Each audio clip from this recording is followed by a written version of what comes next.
وبنوزع زي الحمص والفول. المحمرة الحلبية بأسرارها السرية. متخيلها مع صحن كباب. بدي أجربها لأول مرة اليوم. بدي كاسة كبيرة ونص كاسة. كاسة كبيرة دبس فليفلة. بدي نص كاسة بندورة، هاي الصلصة. نص كاسة مية وبقلبهم.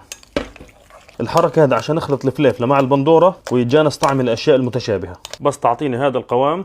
بدي عليها نص كاسة بقسماط أو قرشلة مطحونة، كعك مطحون، كسكس مفتول. لا بلاش مفتول، بس الطريقة الحلبية والله أعلم. طبعا محدش يزعل الحلبيين حبايبي، بديش أزعلهم، بس يعني أنا بدي أحاول. أعتقد إنه بقسماط أو كعك مطحون. فعندي هذا الياباني تبع الجمبري، هاي نص كاسة مليانة زي هيك، وبحرك لما يصير قوامها زي هيك. هلقيت على السريع بدي بصلة، بدل ما أقطعها خليني أبرشها. وهلقيت بدي نص كاسة جوز، ولا أقول لكم الجوز بدون كاسة، قد ما بدي بحط. بفرمه ناعم كتير. برجع لخليط الفليفلة، بنزل عليها البصل وبنزل الجوز. كاسة مليانة من دبس الرمان. هذا المكون مش غريب، بالعكس دبس الرمان لذيذ في المحمرة. أذكى إشي في الدنيا يا جماعة الخير دبس الرمان، أو الإشي اللي اخترعته مؤخرا بعدين بحكي لكم عنه. هاي نص كاسة دبس رمان.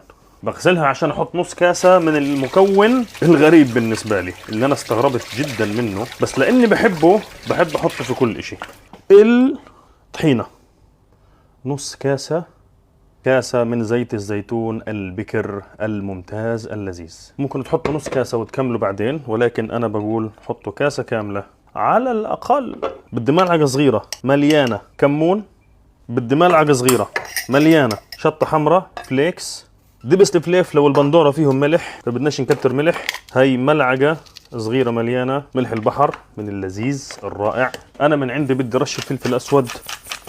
لا أعتقد إنه حدا بيحط هذا المكون، ولكن أنا بحبه مع الملح. شكلها مش باين. هلقيت بس نخلطها بتبين معنا. بس هلقيت لحتى الآن طبيعية. بس اللي مش طبيعي بدنا نحط عليه قهوة بن مطحون. وهذا المكون أنا استغربت منه، على أساسه أنا جاي أجرب الوصفة. ملعقة صغيرة مليانة بن مطحون، بس مش عارف بالهيل ولا بدون هيل. أنا شايف الموضوع غير منطقي، بس بنفس الوقت بعرف إنه حبايب العراقيين بحطوا ملعقة بن على حشوة الدلمة.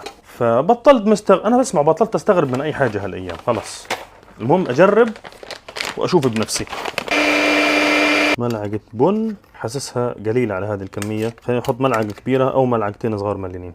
شكلها مش لطيف هلقيت، بس نخلطها بتبين. بده يكون لونها جاي على بني شوي، يعني أحمر على بني، عشان القهوة دبس الرمان. هذا القوام اللي بدي إياه. يا الله على الريحة يا الله. وبنوزع زي الحمص والفول، وضربة في النص. طلع حبتين 3 جوز في النص زي هيك. وبرضه بننزل زيت، لأنه الزيت مش لازم يوقف، دائما لازم نحط زيت بزيادة. وهيك بصير عندنا أطيب مقبل. إيش مفرد مقبلات؟ مقبلة. أفضل صحن مقبلات في العالم. إشي من الآخر. بسم الله.